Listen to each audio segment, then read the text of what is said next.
സജ്ജനങ്ങളെ, ഓരോ പ്രഭാഷണങ്ങളും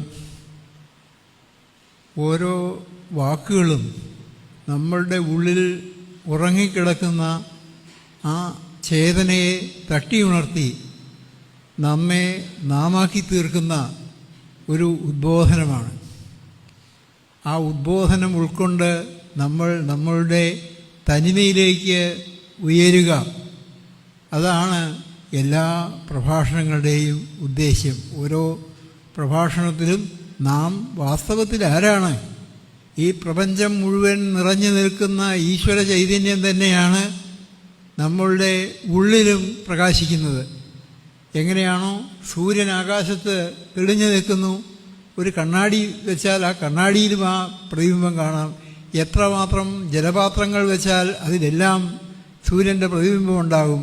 ഇതുപോലെ ഈശ്വരൻ സർവവ്യാപിയായി, സർവ അന്തര്യാമിയായി, സർവനിയാമകനായി കുടികൊള്ളുന്ന അദ്ദേഹത്തെ നമ്മളുടെ ഹൃദയത്തിൽ പ്രകാശിക്കുമ്പോൾ അത് ജീവനായി തീരുന്നു. ജീവനും ഈശ്വരനും വാസ്തവത്തിൽ വേറെ വേറെയല്ല, ഒന്ന് തന്നെയാണ്. ആ തത്വം അറിയാനാണ് ശാസ്ത്രങ്ങളും ഉപനിഷത്തുകളും എല്ലാം ഉപദേശിക്കുന്നത്.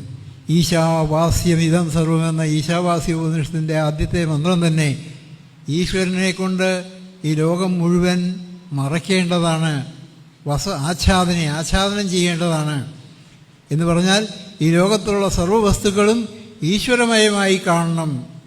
ആ ഈശ്വര ദർശനമാണ് നമ്മളെ നന്മയിലേക്ക് ഉയർത്തുന്നത്. തിന്മ നമ്മളുടെ ഉള്ളിൽ നിന്ന് അകന്നു പോകും നന്മ ഉദിക്കുമ്പോൾ. ആ നന്മ എല്ലാവർക്കും ഉൾക്കൊള്ളാനും അത് ലോകർക്ക് അനുകരിക്കത്തക്ക വിധത്തിൽ പകർന്നു കൊടുക്കാനും തിരുമേനിയെപ്പോലെയൊക്കെയുള്ള ആൾക്കാരുടെ നിരന്തര പരിശ്രമം ഫലം കാണുന്നുണ്ട്. അതിൻ്റെ ഫലമാണ്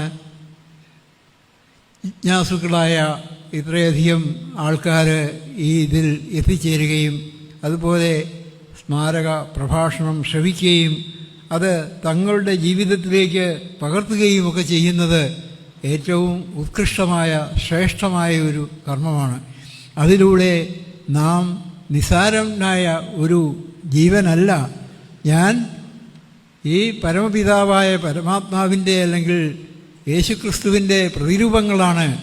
എല്ലാവരെയും ഒന്നായി കാണാനും എല്ലാവരിലും ആ നന്മ വിളങ്ങാനും അതിന് ത്യാഗമനോഭാവം, തൻ്റെ ജീവിതം ദീനതയും ദുഃഖവും അനുഭവിക്കുന്ന അവർക്ക് വേണ്ടി തങ്ങളുടെ ജീവിതം തന്നെ ഒഴിഞ്ഞുവെച്ച, മാറ്റിവെച്ച ആ ഒരു പാരമ്പര്യമാണ് നമുക്കുള്ളത്. അത് നമ്മളുടെ യഥാർത്ഥ തലത്തിലേക്ക് ഉയരാനും മറ്റുള്ളവർക്ക് അത് മാതൃകയാകാനും തിരുമേനിമാരെല്ലാം കാണിക്കുന്ന ആ ആർജവം, ആ അനുഭവം നമുക്കും ഉണ്ടായി.